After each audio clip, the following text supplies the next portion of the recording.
you experience frequent oatmeal blowouts, here's what to do and what not to do. Number 1, use a big bowl. Look, your little breakfast bowl ain't gonna cut it. It's just not big enough. Your oatmeal's gonna expand 3 to 4 times. So a 4-cupper like this ought to do it.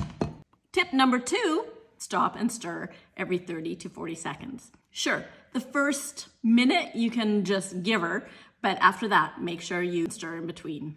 Tip number 3 is you could set the power of your microwave lower, so to 50 or 70%, and take a little bit longer to cook your oats. I know nobody's really interested in doing that, but it is an option.